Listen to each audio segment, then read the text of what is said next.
फिर से जुड़ गए हैं, को फाउंडर हैं कैटलिस्ट वेल्थ के, उनसे जरा हम बातचीत करते हैं। प्रशांत जी, पहले तो बहुत बहुत शुक्रिया, थैंक यू वेरी मच, आज आपने समय निकाला हमारे लिए, फिर से बहुत बहुत शुक्रिया सर। 2-3 चीजें हम जरा डिस्कस भी कर रहे थे, जरा दर्शकों को दिखा भी रहे थे। पहला, एक तो हमारा विक्स थोड़ा बड़ा हुआ है सर, ये हमको वॉलिटिलिटी देगा।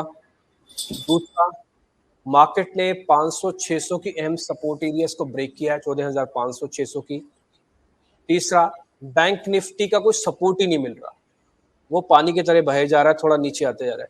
कौन बाजार को संभालेगा, बाजार संभलेगा भी नहीं संभलेगा, कैसे करें? जितना पहले आसान लगता था मार्केट, अब उतना ही ऊपर आना उसके लिए टफ होता जा रहा है। गुड मॉर्निंग डिम्पी जी। दो चीजें यहाँ पे बात करूंगा। एक तो सबसे पहले ये होता है ना कि कोई बड़ा इवेंट हो तो उस इवेंट का कोई कैंडल या मतलब उसकी जो प्राइस होती है ना, उसको बहुत रिस्पेक्ट और बहुत इंपॉर्टेंस होता है। तो अगर आप देखो कि बैंक निफ्टी का जो क्लोजिंग 1 फेब के बड़ी रैली पे था, बजट डे, अब बैंक निफ्टी वहीं पे टटोल रही है, वो टच कर रही है, वहां पे अभी तक बाउंस नहीं मिला है, बट उसी डेली कैंडल के क्लोज के पास वो फाइट कर रही है। अब वो जो एरिया होता है ना, वहां पे बहुत बड़ा सपोर्ट रहता है। तो अभी मैं फिलहाल सुबह का शॉर्टिंग तो ये हो चुका है, अगर किसी ने शॉर्ट किया हो तो, बट यहाँ पे मैं कहूंगा सबसे पहले कि आप शॉर्ट नया ना करें। अगर आप शॉर्ट हो तो आप पोजीशन को ट्रेल करें। और दूसरी बात, अभी किस तरह से इसको ट्रेड किया जाए बिना चार्ट देखे, तो मैं ये कहता हूं कि ये जो ओपनिंग प्राइस होती है ना, अगर आप देखो तो 33,400 आज की ओपनिंग है बराबर। और हम लोग अगर सिर्फ इतना ही देखें ना कि ओपनिंग टूट गई है, तो कौन कंट्रोल में है? बेयर्स कंट्रोल में है। अभी अगर ये दोपहर के सेशन में 33,500 के ऊपर आता है, इसका मतलब उन बेयर्स को बुल ने बहुत स्ट्रांगली ओवर पावर किया है। उस टाइम पे हम शॉर्ट कवरिंग को एक्सपेक्ट कर सकते हैं, क्योंकि ओपनिंग के ऊपर वापस प्राइस आ गई, वो सिर्फ हेवी बाइंग से ही आ सकती है। तो ये हम लोग एक बेसिक लॉजिक यूज करके दोपहर को अगर शॉर्ट कवरिंग हमें 33,500 के ऊपर अगर बैंक निफ्टी दिखे मार्च का फ्यूचर, तो हम इसमें डेफिनेटली ट्रेड कर सकते हैं।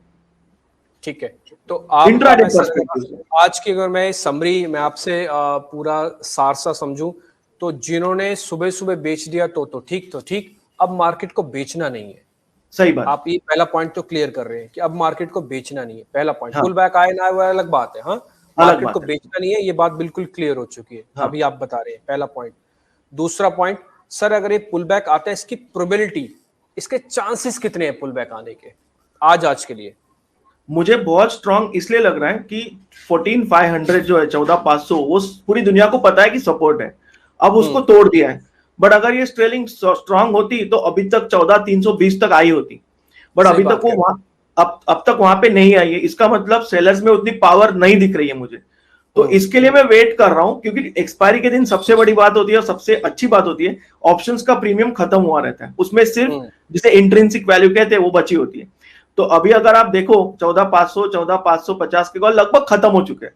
बट अगर दोपहर में ये मार्केट वापस से जो निफ्टी मार्च फ्यूचर है वो 14,550 के ऊपर आने की कोशिश भी करे, तो वहां से हमें 100-150 पॉइंट ऐसे ही मिल सकते हैं। और उसमें क्या होता है, ये जो लोग बोलते हैं ऑप्शंस मल्टी बैगर, तो ये एक्चुअली क्या हो रहा है कि ये शॉर्ट कवरिंग हो रही है और वो 10-20 रुपए का ऑप्शन 80-90 हो गया है, बट वो हो इसलिए रहा है क्योंकि वो उसका इंट्रिंसिक वैल्यू बढ़ते जा रहा है, बस वही होता है। और उन ट्रेड में आपको बहुत अच्छा रिस्क टू रिवॉर्ड मिल जाता है। ठीक है, इंटरेस्टिंग।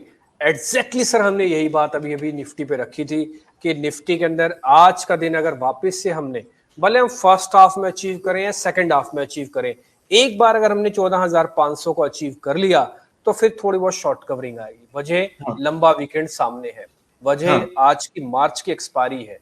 ये दो तो बड़ी वजह है कि जिसकी वजह से मेरे को ऐसा लगता है कि 14,500, बियर में भी इतना दम थोड़ी ना कि 5 दिन में होल्ड कर जाए, ना बुल्स में इतना दम है कि वो 5 दिन के लिए होल्ड करके जाए। इसलिए बुल्स एंड बियर्स दोनों की फाइट तो रहेगी। इसलिए बुल्स चाहेगा कि थोड़ी बहुत पोजीशंस ही रखी जाए, ज्यादा एग्रेसिव ना जाए, और बियर्स ये कहेगा जो मैंने मुनाफा कमाया है मैं एक बार थोड़ा सा बुक कर लूं।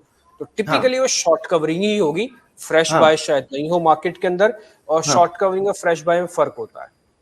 यानी कि अगर आप एक सड़क को पूरा खोद के बना दें, नए सिरे से बना दें, इस नई सड़क बननी है, एक सड़क में छोटे मोटे खड्डे हैं, उसके ऊपर सिर्फ मिट्टी डाल के पैच कर दें, वो पुरानी सड़क का सिर्फ रिपेयर करना है। आज काफी हद तक निफ्टी का रिपेयर हो सकता है, निफ्टी बन जाएगा नया, थोड़ा मुश्किल है कहना। बट एनी हाउ 14,500 अगर आ जाए तो फिर 600 तक की तैयारी कर लीजिएगा। हमारा भी मानना है कि बस शॉर्ट करने से बचिएगा, और ये चीज सर ने भी आपको साफ साफ कर दी है। तो आज एक चीज काफी हद तक क्लियर हो रही है कि हमको शॉर्ट करने से थोड़ा बचना है फिलहाल, और उम्मीद करते हैं कि 14,500 एक बार हम आ ही जाएंगे। ठीक है सर, आपने बैंक निफ्टी के बारे में भी कह दिया, बहुत बहुत शुक्रिया इसके लिए भी, दोनों का इंडेक्स का व्यू पॉइंट रखने के लिए। सर मैं सीधा स्टॉक्स पे आ जाऊं, सबसे पहले आते हैं सर जरा रिलायंस इंडस्ट्रीज पे। 2 दिन से बाजार का सेवियर सा बना हुआ है, एक बार जरा सर इसी से शुरू करते हैं। 1-2 दिन पहले इस पे खबर भी आई थी।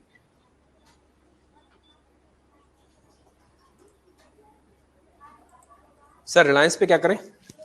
सर अभी तो मैंने आपको कहा था कल कि हम 30% पोजीशन बना ले, 1980 का स्टॉप लॉस रखे और वेट करें कि, क्योंकि ये छोटा रिस्क पे एक छोटी एंट्री बनती है।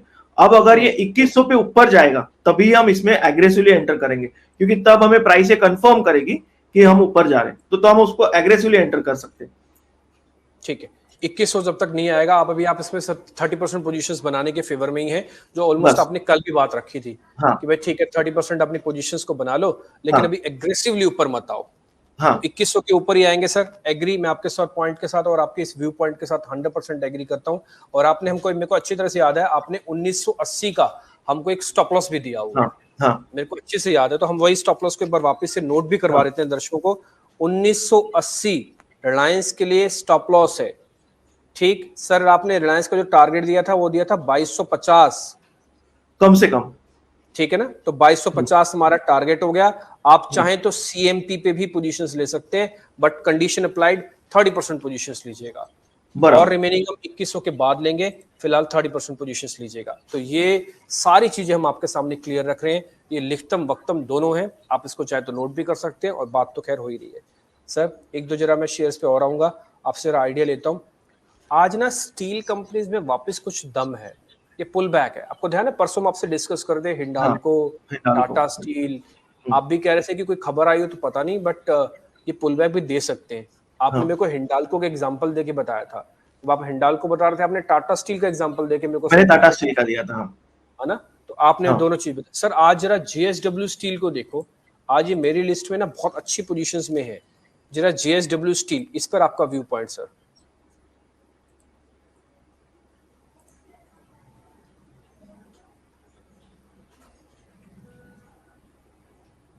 ये जो डिप्पी जी ऊपर रेजिस्टेंस दिख रहा है ना, जो लेफ्ट की गैप की वजह से रेजिस्ट हुआ है, 445 लग रहा है शायद, ऊपर की कैंडल आप जो इमीडिएट लेफ्ट पे, हाँ बस यही, हाँ बस इसके ऊपर जाए तो इसको 100% लेना चाहिए। ठीक है, ये 442-45 की एक रेंज है, इस रेंज के ऊपर आप कह रहे हैं कि बारे चला जाए तो फिर ज्यादा अच्छे से मोमेंटम आ जाएगा। ऑल दो मोमेंटम जनरेट तो कर रहा है क्योंकि स्लोप अपवर्ड है, लेकिन एक बार इसका ब्रेकआउट आना कंफर्मेशन जरूरी है। जब तक ये ब्रेकआउट हमको नहीं मिलता, यानी कि इस रेंज को कम से कम ये पार नहीं करता, तो उसके बाद तक हम इसके अंदर नहीं आए। उसके बाद एक बार हमको शॉर्ट कवरिंग इसके अंदर और मिल सकती है। टिल डेट अभी शायद थोड़ा रुकना चाहिए। सर इसका सपोर्ट भी क्या है? अगर मान लो इसका मेरे को सपोर्ट बनाना हो या समझना हो तो मैं इसका 430 ले लूं सपोर्ट सर, ये वाला 430 रेजिस्टेंस काम कर रहा है। 424 के आसपास इसको बहुत अच्छा सपोर्ट लग रहा है। ठीक है, 424 भी यही रेंज है, इस रेंज की भी बात आप कर रहे हैं।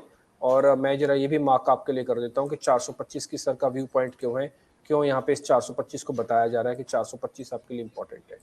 ये सारे सपोर्ट एरियाज है, सपोर्ट नंबर 1, सपोर्ट नंबर 2 आपको लेना अभी नहीं है, एक बार लेना है 45 के ऊपर। बोलेंगे सर यहाँ से महंगा हो जाएगा।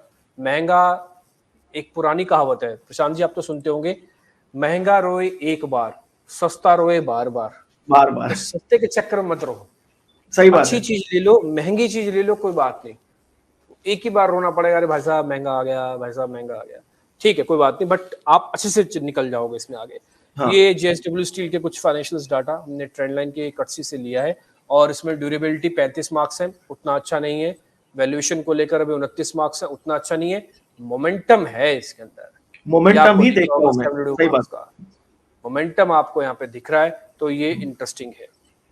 ठीक, तो ये आपके लिए एक इंपॉर्टेंट पॉइंट है कि जेएसडब्ल्यू स्टील अभी नहीं लेना, ये मोमेंटम की बेसिस पर अगर बार 42 पार कर जाए तब देखेंगे। चार्ट आपकी स्क्रीन पर है, सपोर्ट नंबर 1 430, सपोर्ट नंबर 2 420, 424 की 420, और उसके बाद आपको लेना है 42-43 के ऊपर। ठीक है सर, हमारे एक व्यूअर है राजा जी, वो ये कह रहे हैं कि क्या 14,300 आ सकता है आज या आज में? उनका एक व्यू पॉइंट है, वैसे पूछ रहे हैं आपसे वो। मुझे बहुत डिफिकल्ट लग रहा है। रीजन ये है कि अगर 14,300 आना होता, ये सुबह की सेलिंग में ही आना चाहिए था, क्योंकि अगर सेलर्स पावरफुल है वो पहले हाफ एन आवर में ही अपना काम कर जाते हैं, बाद में साइडवेज चलता है, फिर दोपहर को मूव कंटिन्यू होती है, बट वो नहीं हुआ, तो वो थोड़ा सा मुझे चांस कम लग रहा है। ठीक है, डन सर।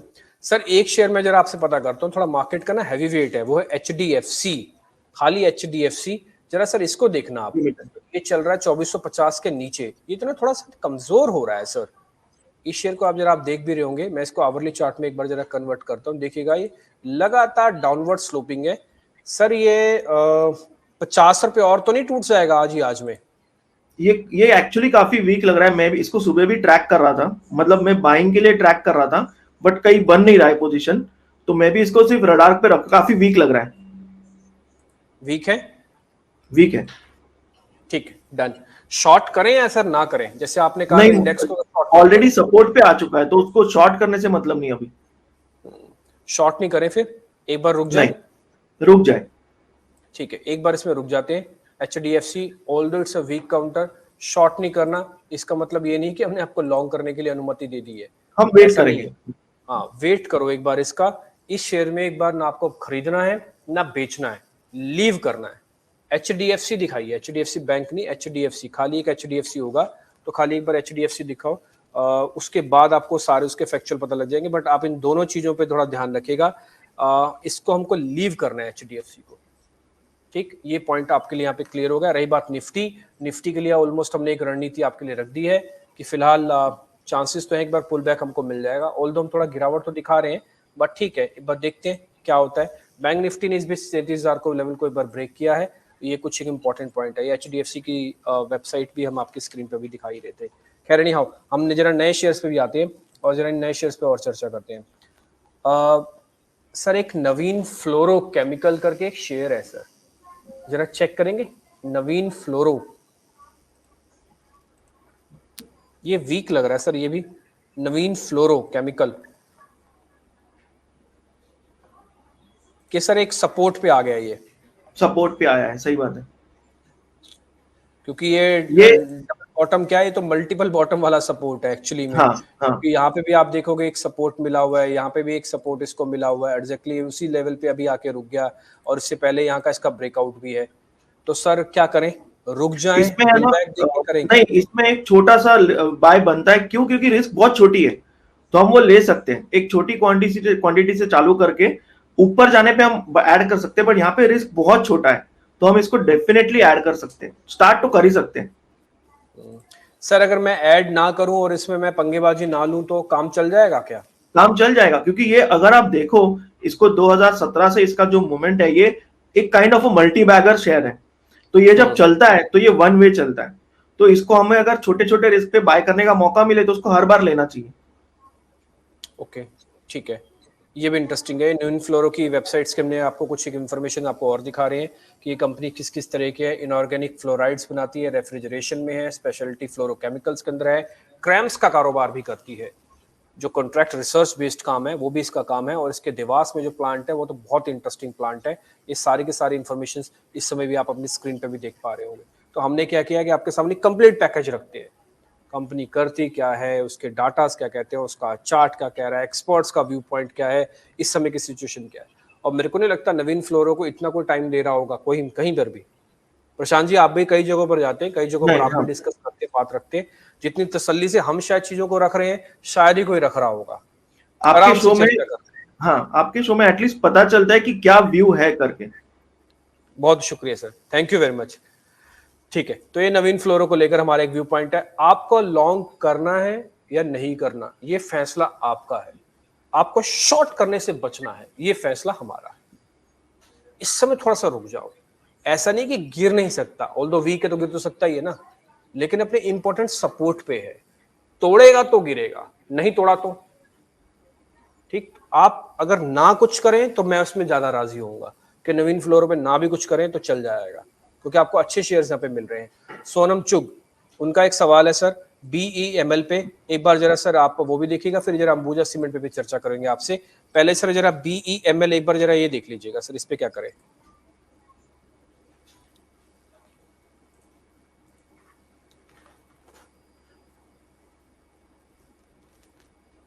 तो डिम्पी जी एक गैप के सपोर्ट पे आया हुआ है, अगर दिख रहा है आपको लेफ्ट साइड पे जो अच्छी गैप है, तो बहुत अच्छा इसमें एक छोटे रिस्क पे बाय बन सकता है, काफी अच्छा। और दो तरीके की बाइंग होती है जो हम लोग आज सुबह से एक्चुअली जो बात कर रहे हैं। एक होती है जिसे कहते हैं इनिशिएटिव बाइंग, और एक होती है रिस्पॉन्सिव। रिस्पॉन्सिव मतलब वो होती है जो सपोर्ट पे आने पे आम आदमी बाय करते हैं, जो कि एक वीक बायर्स जिन्हें कहते हैं कि सपोर्ट पे आने के लिए रुकते हैं। एक होती है इनिशिएटिव, मतलब जो ब्रेकआउट होने पे बाइंग करते हैं, वहां पे जनरली बिग मनी वहां पे बाइंग करती है। तो ये जो बाइंग होगी वो हमारी काइंड ऑफ इनिशिएटिव बाइंग होगी, जो हम सपोर्ट पे कर रहे हैं क्योंकि हमारी रिस्क छोटी है। और ये सपोर्ट 2 बार चला है, अगर आप देखें तो एक बार इसने अच्छे से चला हुआ है और ये ब्रेकआउट भी अच्छा दिया था वहां से। तो उस गैप के भरोसे पे हम एक बार इसको इनिशिएट कर सकते हैं, और हमारा टारगेट डेफिनेटली जो आपने जो बॉक्स बनाया है उसका अपर एंड होगा, अपना वो फर्स्ट टारगेट होगा। तो उस तरीके से भी आप रिस्क रिवॉर्ड देखो तो बहुत अच्छा बैठ रहा है। ठीक है सर, एक छोटा सा मेरे को एक स्टॉप लॉस दे दोगे, अगर मेरे को आप ये कह रहे हो कि ठीक है ये एक, जैसे आपने कहा ना, मैं इसको थोड़ा 2 हिस्सों में और बांट देता हूँ और सरल कर देता हूँ। एक होगा कि नीचे से ऊपर आना, एक होगा ऊपर से ऊपर ही बढ़ जाना। हाँ, हाँ। इसको हम कहते हैं कि पॉजिटिव ब्रेकआउट ऊपर से ऊपर। एक होता है कि नीचे का तलहटी पे जाना, बेस बना लेना, पता है कि इस तलहटी को हम नहीं तोड़ने वाले। उसका आसान सा वर्ड है, बड़ा अच्छा सुंदर सा वर्ड है, तलहटी। हम बहुत इस्तेमाल करते हैं, खासकर जो पहाड़ के लोग होते हैं, उनको तो बड़ा इस्तेमाल करने में मजा आता है, तलहटी। तो आप ये समझ लीजिए हमने तलहटी भी आ गया इस समय, और यहाँ से पुल बैक करके ऊपर आ सकता है। ये ऊपर आते समय आपको 1470 1500 तक के लेवल्स मिल जाएंगे। सर एक स्टॉप लॉस आप मेरे को दे दीजिए, अभी 1256 चल रहा है। इसको एक बहुत छोटे रिस्क पे 1220 के स्टॉप लॉस पे ले सकते हैं। ओके ठीक है, 20-25 रुपए का एक स्टॉप लॉस बनेगा। 12-20 ले लूं सर, 26 ले लूं? 20 ठीक है, क्योंकि 20 ठीक हम है। लोग एक 35 रुपीज 25 रुपीज का रिस्क ले रहे हैं। जनरली सपोर्ट के यहाँ पे हम क्या करते हैं, एक छोटी रिस्क पे ट्रेड इनिशिएट करते हैं, क्योंकि अगर वो सपोर्ट चला तो हमने बॉटम से ही बाइंग करी है, ऊपर हम उस जो प्रॉफिट को यूज करके और ऐड कर सकते हैं। ठीक है, डन। तो ये तो हो गया BEML का 12-20 का एक स्टॉप लॉस है, 1256 चल रहा है, आपका 1400 प्लस तक का टारगेट है। अब आती है फैसला, लें कि नहीं ले। प्रोबेबिलिटी के हिसाब से लेना चाहिए, प्रोबेबिलिटी के हिसाब से लेना चाहिए। चल गया तो अच्छे से मजा आएगा। आप उन चुनिंदा लोगों में से हो सकते हो जिन्होंने बेस पे आके खरीदा होगा इसको। सही बात है। आप उन चुनिंदा लोगों में से भी हो सकते हो जिनका स्टॉप लॉस भी कटेगा, क्योंकि आप ऊपर का नहीं खरीदे हुए हो, आपका पास छोटा रिस्क वर्ड अच्छा है। तो मेरे हिसाब से अगर आप वोट करवा रहे हैं कि इसको लें या नहीं लें, तो लेने वाला वोट ज्यादा बनता है। बट ये आपके ऊपर होगा, ये हम इसलिए हम डिस्क्लोजर के साथ कर रहे हैं कि आप थोड़ा इसको ध्यान रखिएगा। 1400 प्लस आपके टारगेट हो जाएंगे, 1220 आपका स्टॉप लॉस है। BEML यहीं पे देख सकते हैं, और उम्मीद तो करते हैं यहाँ से अच्छा मूवमेंट आपको मिल जाएगा। प्रशांत जी, आप कुछ कहना चाहते हैं इसके बारे में, कुछ और बताएं? नहीं, ये अच्छा लग रहा है। एक स्पेसिफिक स्टॉक के बारे में बात करना चाहूंगा, एक सेक्टर के बारे में एक्चुअली। 2 सालों से एक सेक्टर मैंने छोड़ा हुआ है, वो है शुगर। वो डाइट पर्सपेक्टिव से है, बट अब मुझे वो सेक्टर बहुत शुगर पे खबर आई है। एक बार ना मैं आपको जरा वो ब्रेकिंग खबर और दिखाता हूँ, जो इथेनॉल को लेकर आई है। पहले तो आपको मैं जरा वो खबर भी बता देता हूँ, वो आपके ही काम की है। आपने कहा ना कि शुगर एक सेक्टर छूटा हुआ है, तो मैं इथेनॉल वाली खबर आपको दिखाता हूँ। सरकार ने क्या किया कि इथेनॉल को ना स्टैंड अलोन फ्यूल घोषित कर दिया।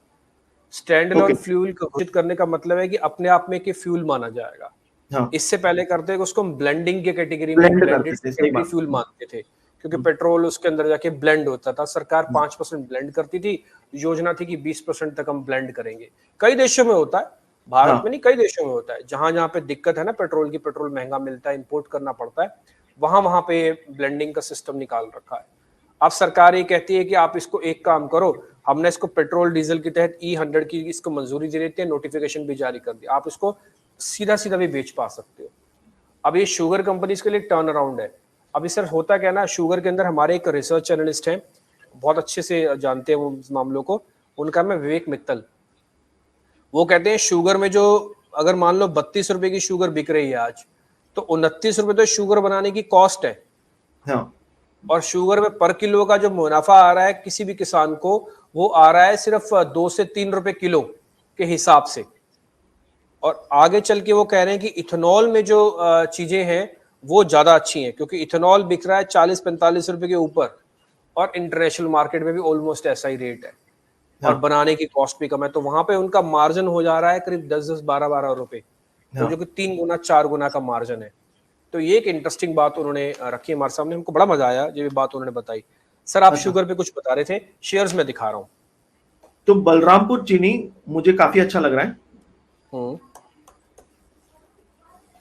सर आज ही लेके रखे बलरामपुर चीनी को, मैंने 218 में भी चल रहा है। मैंने एक्चुअली 215 218 में ही एंट्री कर ली है। ठीक है सर, टारगेट क्या दोगे इसका आप? अगर मान लो 218, एक शेयर ना मैं भी आपको दिखाऊंगा, जरा आप वो भी देखिएगा, वो भी शुगर से है। पहले मेरे को जरा बलरामपुर का टारगेट दे दीजिए सर आप। तो मुझे ये कंजर्वेटिवली भी 265 270 जाते हुए दिखता है। 270 तक का आप बता रहे हैं कि इसका टारगेट होगा, 218 पे हमको ले लेना है। सर स्टॉप लॉस क्या दोगे? इसको मैं स्टॉप लॉस रखूंगा अराउंड 202। 202 का स्टॉप लॉस हो गया। ठीक है सर, सब कुछ 200 की कैटेगरी में ही है। 202 का स्टॉप लॉस, 218 पे ले लेना है, 270 का टारगेट है बलरामपुर चीनी। और ये 202 का टारगेट आप स्टॉप लॉस क्यों दे रहे हैं, इसकी मैं वजह भी बता देता हूँ। ये एक mega 100 day exponential moving average है और ये 195 पे 200 दिन की मूविंग एवरेज, इन दोनों के बीच का एवरेज है 202। अगर आप देख पा रहे होंगे तो 204 से लेके 196 है, उसका एवरेज बनता है 200 रुपए के आसपास का। तो ये प्रशांत जी ने शायद इसको वजह, यही बड़ी वजह भी रखी होगी कि यहाँ पे, क्योंकि मेरी एवरेजेस आ रही हैं, शायद वो एवरेजेस नहीं लगाते होंगे, बट मेरी एवरेजेस आ गई इसके अंदर, तो मेरे को ऐसा लगा कि इंपॉर्टेंट पॉइंट है। सर एक शेयर मैं आपको और दिखाता हूँ, आप वो जरा शेयर देखिएगा, वो शेयर है सर धामपुर शुगर। एक बार जरा ये भी देखना सर, ये कितना ठीक दिख रहा है आपको, ये 190 के आसपास चल रहा है अभी।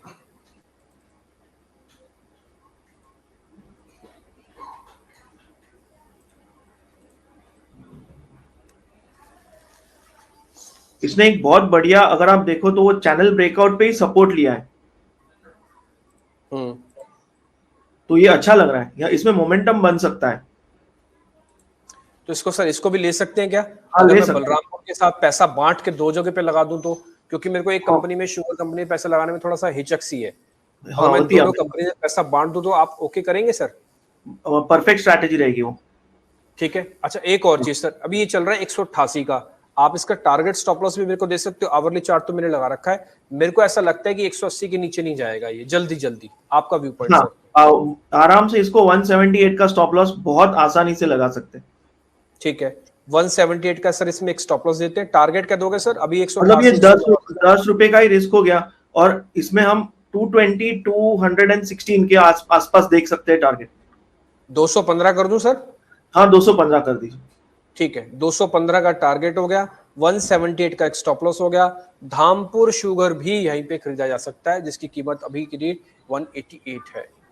तो ये कुछ खबर से जुड़े हुए फैक्ट्स, फैक्ट से जुड़े हुए शेयर, शेयर से जुड़े हुए स्ट्रेटजीज, सब कुछ हम आपके सामने रखे जा रहे हैं। उम्मीद करते हैं कि इंटरेस्टिंग होगा। 178 का स्टॉप लॉस, 215 का टारगेट है। धामपुर शुगर मिल्स को भी देखा जा सकता है। इसके अलावा बलरामपुर तो ऑलरेडी सर ने कह ही दिया कि बलरामपुर को भी आप खरीद सकते हैं। 270 का टारगेट, 218 पे ले लेना है, और 202 का स्टॉप लॉस है। बलरामपुर चीनी का भी आप अपनी प्लेट अपनी स्क्रीन पे देख पा रहे हैं। सर हमारे एक व्यूअर हैं, उन वो बजाज हिंदुस्तान के बारे में जरा पता करना चाहते हैं, लगे हाथ वो भी बता ही दो। जब इतनी चर्चा हो ही गई है तो जरा बलरामपुर चीनी भी देख लेते हैं फिर।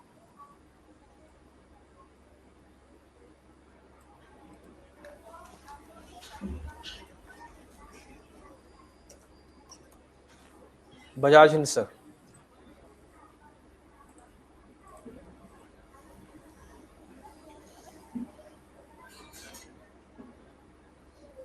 डिम्पी जी, एक बात यहाँ पे ऐड करना चाहूंगा। ये जो सारे शुगर स्टॉक्स हम देख रहे हैं, जो कि धामपुर है, बलरामपुर है, ये सारे मल्टी ईयर ब्रेकआउट के नजदीक पहुंचे हुए हैं, और हमेशा वहां पे वो टकराए हैं। अगर इस बार ये मल्टी ईयर ब्रेकआउट कर देते हैं, क्योंकि आप अगर देखो ये मिड कैप स्मॉल कैप्स का ईयर रहा है, तो इसके बाद इनकी रैली बहुत अच्छी हो सकती है, क्योंकि मल्टी ईयर ब्रेकआउट जब होता है तो उसमें आसानी से हमें 20-25% की रैली तो तुरंत मिल जाती है। ठीक है, डन सर। ठीक है, इंटरेस्टिंग। तो आप मेरे को ये कह रहे हैं कि बजाज हिंदुस्तान को छोड़ दे सर, 10 रुपए के नीचे का शेयर है फिर तो ये तो कोई पॉइंट नहीं बनता एक्चुअली। हमारे पास दो अच्छी कंपनी के शेयर दिख गए इसी सेक्टर में, तो इतना छोटा शेयर लेके कोई मतलब नहीं बनता है। ठीक है, डन सर, इसको हम एक बार छोड़ देते हैं और एक बार इसमें हम कोई ट्रेड नहीं लेते हैं। ठीक है, तो बजाज हिंदुस्तान को आप छोड़ दो, 2 शेयर रखो, एक है बलरामपुर, दूसरा है धामपुर, याद रहेगा, बलराम और धाम, सिंपल सा, बलराम धाम, ये बढ़िया हो गया, जुगलबंदी टाइप होगी, बलरामपुर और धामपुर, ये बस याद रखो, काम हो गया, बन जाए, बढ़िया, बहुत इंटरेस्टिंग। सर एक ना लास्ट टाइम जब मेरी आपसे चर्चा हो रही थी तो एक सेक्टर को लेकर आप बहुत बुलिश है, अभी जैसे आप शुगर को लेकर बुलिश थे, वो थे एडीएजी के शेयर्स, हाँ। अनिल धीरूभाई अंबानी के। कल आप बिलीव मानेंगे, जब से आपने बोला ना तब से मेरे को ना थोड़ी बेचैनी सी हो गई, मेरे को ऐसा लगा कि ऐसा सर क्यों कह रहे हैं, कुछ तो सोच के कह रहे होंगे, ऐसे तो आप कहते नहीं, एक बात भी नहीं कहते ऐसे, तो आप कुछ तो सोचा ही होगा। हाँ। अब आप मेरे को ना जरा ये बताओ सर, किस किस शेयर को देखना है, एक एक करके हम जरा चार्ट देखते चलेंगे और फिर आप मेरे को जरा बताओ इसमें हमको करना क्या है। आप मेरे को 2 शेयर भी दे सकते हो ना एडीएजी के, तो मैं 2 शेयर भी एडीएजी के रख सकता हूँ। रिलायंस इंफ्रा, रिलायंस इंफ्रा लगाएं सबसे पहले हम रिलायंस इंफ्रा देखते हैं। रिलायंस इंफ्रा देखें पहले सर, ठीक है। हाँ। रिलायंस इंफ्रा का एक बार चार्ट, उसकी हाँ। डिटेल, उसकी वेबसाइट, सब कुछ आपको स्क्रीन पे मिल जाएगी। आप बताना शुरू कीजिए सर। रिलायंस इंफ्रा अभी चल रहा है 36 रुपए का, क्या करें, कैसे करें सर?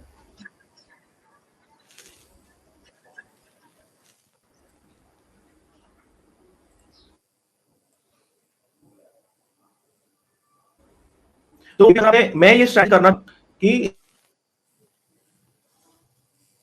ले लूं, तो मेरा इन्वेस्टमेंट हुआ सिर्फ यहां से, मैं एक ट्रेड छोटी सी, मतलब एक कॉमन इन्वेस्टर के पर्सपेक्टिव से बता रहा हूं, यहां से हम एक छोटी सी शुरुआत कर सकते हैं। अब अगर प्राइस मुझे ज्यादा कंफर्म 42 43 क्रॉस करना चालू करे, तब मुझे पता चल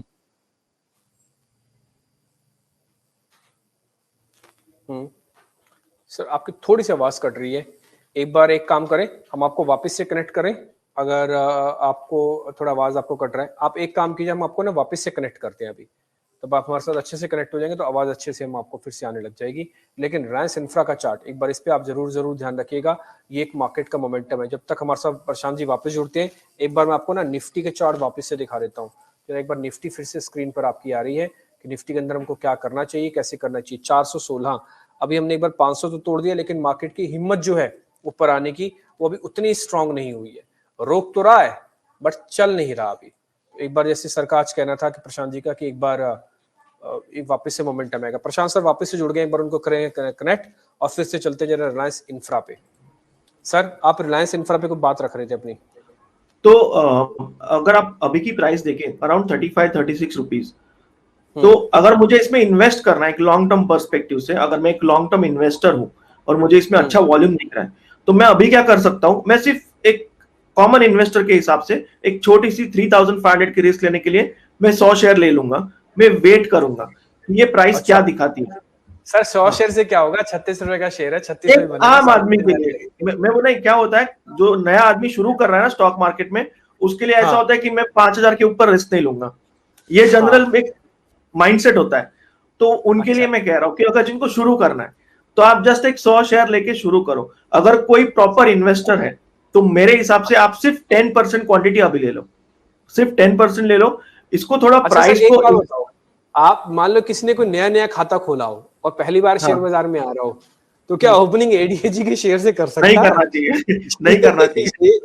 ये तो सॉरी टू से, बट थोड़े शुभ शेयर नहीं रहे बाजार के लिए, कभी नहीं करना चाहिए, नहीं, है ना, नहीं करे ना, ठीक है। नहीं, कभी मेरे को थोड़ा सस्ते दिख रहे थे। असल में क्या है ना, मेरे ऑफिस में 2-3 लोग ऐसे हैं जो कि शेयर बाजार में बड़े इंटरेस्टेड है, अपना खाता खोलना चाहते हैं। अब उनको लग रहा है कि हम 1000 पे 2000 5000 से सर डाल के कुछ करना चाहते हैं, तो मेरे से कल परसों पूछ भी रहे थे, तो मेरे को लगा आप कौन से शेयर बताऊं, तो आप बता तो रहे हैं शेयर, लेकिन मेरे को एक चीज मेरे मन में फिर से आई, मैंने कहा सर बता तो रहे हैं एडीएजी के शेयर्स, लेकिन इनके साथ ये शुभ शुरुआत इनके साथ नहीं बनती अच्छी, तो ये इनके साथ ना करें, नहीं ना। एडीएजी किनके लिए होगा, जिन्होंने एटलीस्ट एक अच्छा खासा अमाउंट स्टॉक मार्केट से बनाया है, उस प्रॉफिट का छोटा पार्ट आप इसमें इन्वेस्ट कर दे, नया पैसा मत लगाए। ठीक है, डन, इंटरेस्टिंग। तो एक बार फिर मेरे को सर इसका जरा टारगेट और बता दीजिए, और फिर हम थोड़ा इस पे आगे और बढ़ेंगे। मेरे को रिलायंस इंफ्रा का टारगेट मान ली मेरे को 100 ही शेयर लेने, चलो ठीक है। तो इसमें है ना, अगर मैं आज बाय कर रहा हूं, मेरा फर्स्ट टारगेट इसमें होगा, एकदम बेसिक टारगेट होगा 50 रुपीज। वो जब आए तब मुझे पता है कि ये शेयर कुछ अलग कर रहा है, एटलीस्ट 2 सालों बाद। ₹50 टारगेट, स्टॉप लॉस के पूरे ₹36 लगा दे दांव पे। नहीं पूरे 36 नहीं, 28 तक ठीक है। 28 तक ठीक है, ठीक है। एक काम करते हैं, ₹28 का लगाते हैं इस पे स्टॉप लॉस, ₹50 का लगाते हैं इस पे टारगेट। रिलायंस इंफ्रा को करते हैं buy, buy in a very small quantity. Buy इसको इस तरह से करना है कि जिनको पहले से मार्केट का थोड़ा एक्सपीरियंस्ड है, न्यू एंट्रेंट जो है मार्केट के, वो एक बार इस शेयर के साथ अभी नहीं आए तो काम चल जाएगा। ठीक है, तो रिलायंस इंफ्रा का आपकी स्क्रीन पर शेयर आ रहा है, ₹28 का इसमें एक स्टॉप लॉस है, ₹50 का टारगेट है। थोड़ा सा समय दीजिएगा, इसमें काम बन जाएगा। ठीक, ये आपका ₹28 का हो गया। ठीक है, इंटरेस्टिंग। तो ये पॉइंट आपने हमको क्लियर कर दिया प्रशांत सर। सर एडीएजी का कोई और ऐसा शेयर जिस पे आपको लग रहा हो थोड़ा ठीक है? फिलहाल तो मैं रिलायंस कैपिटल देख रहा हूँ, बट वहां मुझे कोई एंट्री नहीं दिख रही है, सिर्फ वॉल्यूम बढ़ते जा रहा है। छोड़ देते कोई बात नहीं, छोड़ देते, है ना। ऐसे में हमको कोई एक और चीज है जो मैंने आपसे भी सीख रहा हूँ और मैंने कई एनालिस्ट से सीखी है, बाजार को दोस्त बनाओ, दुश्मन नहीं। हाँ। ना तो बाजार आपकी उम्र कम करे, ना बाजार आपका टेंशन दे, ना ही बाजार आपको तनाव दे। बाजार अगर आपका है दोस्त तो आपको सहानुभूति दे, आपको एक साइड बिजनेस दे, आपको एक सेकेंडरी इनकम दे। तो बाजार को दोस्त बनाओ, दुश्मन नहीं। और जब आपको लगने लगे ना कि इससे मेरी यारी दोस्ती अच्छी से बैठ नहीं रही है, चल नहीं रहा है, बढ़िया नहीं है, तो थोड़ी दूरी बना लो। होते हैं ना थोड़ा कि ब्रेक दोस्त करना है। आपस में जब थोड़ा तनाव हो जाता है तो दोस्त थोड़ा से दूर हो जाते हैं, फिर हाँ। ठीक हो जाएगा, फिर आ जाएंगे। हाँ, तो मेरे को लग रहा है ये थोड़ा यारी दोस्ती वाला गेम है। बाजार को जो दोस्त बनाएगा उसके वो काम आएगा। आगे बढ़ते हैं सर, एक शेयर मैं आपसे और पता करता हूँ, फिर मैं आपसे उस शेयर के बारे में आइडिया लूंगा जो आपका पसंदीदा शेयर है। पहले जरा मैं आपसे एक शेयर पता करता हूँ। मेरे लिस्ट में एक सर एक कमजोर शेयर हो रहा है, वो है सर ट्रेंड का शेयर, TRENT, ट्रेंड। ये टाटा की कंपनी है, आपको मालूम ही है कि कपड़े वपड़े इससे जुड़ी हुई है। बॉम्बे में इसका बहुत नाम है, थोड़ा नॉर्थ इंडिया में कम है, बॉम्बे में काफी नाम है। 750 के नीचे जा रही है सर, इंपॉर्टेंट एक लेवल इसने ब्रेक किया है। ये खराब हो रही है क्या सर कंपनी? बहुत ज्यादा वीक लग रही है ये। अगर आप देखो इसका जो लेफ्ट का सपोर्ट जो एक बार वर्क करके छोटा पुल बैक दिया था, वो तोड़ दिया है इसने, तो ये वीकनेस बता रही है।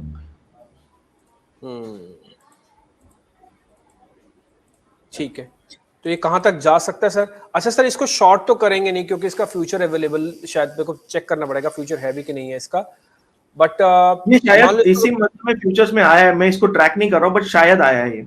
ओके ठीक है, तो इसलिए शायद मेरी शीट पे भी आ रहा है, क्योंकि मेरी शीट में एक्चुअली फ्यूचर्स वाले ही शेयर आते हैं, ट्रेंड लिमिटेड। मैं भी चेक कर लेता हूँ सर इसका फ्यूचर है कि नहीं है, और 1 मिनट मेरे को लगेगा बस चेक करने में इसका फ्यूचर है कि नहीं। सर इसका अभी तक फ्यूचर तो शायद नहीं है। ओके। हाँ, अभी नहीं आया इसका फ्यूचर्स, अभी नहीं है इसका फ्यूचर्स, मेरे पास तो नहीं आ रहा डाटा, ये सभी फ्यूचर्स नहीं आ रहा है इसका मेरे पास अभी भी। ठीक है, डन सर। तो सर मैं इसको कैश तो आज मैं इसको नहीं, इसको सर कहाँ तक ये गिर सकता है जरा ये तो बताओ, फिर कहाँ तक गिर सकता है ये? आपके चार्ट में एक लेफ्ट साइड पे एरिया था, वो चार्ट लेंगे। चार्ट आ रहा है आपकी स्क्रीन पर।